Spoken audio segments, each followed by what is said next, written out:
തുടക്കത്തിൽ തന്നെ കാണിക്കുന്നത് നമ്മുടെ ശ്രുതിയും മീരയും കൂടി സംസാരിച്ച് വരുന്നതിന്റെ ഇടയ്ക്ക് വണ്ടിയൊന്നും കിട്ടാത്തത് കൊണ്ട് തന്നെ ഒരു ഓട്ടോയ്ക്ക് കൈ നീട്ടുകയാണ്.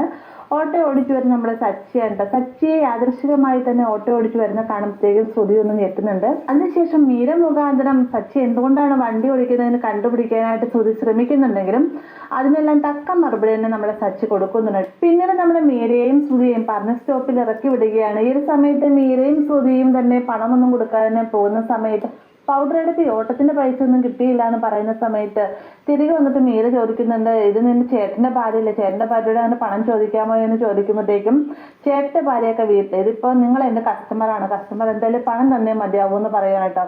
അപ്പൊ എന്ത് കാരണം കൊണ്ടാണ് സച്ചി വണ്ടി ഓടിക്കുന്നതെന്ന് അറിയാനായിട്ട് മീരയും ശ്രുതിയും കൂടി ഒളിഞ്ഞു നിന്ന് സച്ചിന് എന്താണ് ചെയ്യാൻ പോകുന്നതെന്ന് അറിയാനായിട്ട് ശ്രമം നടത്തുകയാണ്. അപ്പൊ അവരുദ്ദേശിച്ച പോലെ തന്നെ മറ്റൊരാൾ വന്നിട്ട് സച്ചിയോട് ചോദിക്കുന്നുണ്ട്, സച്ചി നീ എന്താ കാറ് വിറ്റു എന്ന് അറിഞ്ഞല്ലേ, എന്ത് പറ്റി ഇത്രമാത്രം എന്ന് ചോദിക്കുന്ന സമയത്ത് ഒരു അത്യാവശ്യം വന്നുകൊണ്ട് കാറ് വിൽക്കേണ്ടി വന്നു എന്നൊക്കെ പറയാം കേട്ടോ.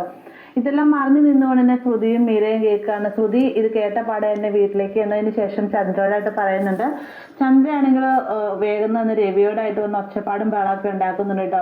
ഈ ഒരു സമയത്ത് രവി പറയുന്നുണ്ട് എന്തായാലും സച്ചി വരട്ടെ, സച്ചി വരുന്ന സമയത്ത് എല്ലാ കാര്യങ്ങളും നമുക്ക് മനസ്സിലാക്കാമെന്ന് പറഞ്ഞുകൊണ്ട് ചന്ദ്രയെ സമാധാനിപ്പിച്ച് നിർത്തുകയാണ്. ഇതിനിടയിൽ തന്നെ നമ്മുടെ രേവതിയും സച്ചി ഓട്ടോ ഓടിച്ചു വരുന്നതായിട്ട് കാണുന്നുണ്ട്. ഇത്രയുമാണ് പ്രൊമോയിൽ ഉൾപ്പെടുത്തി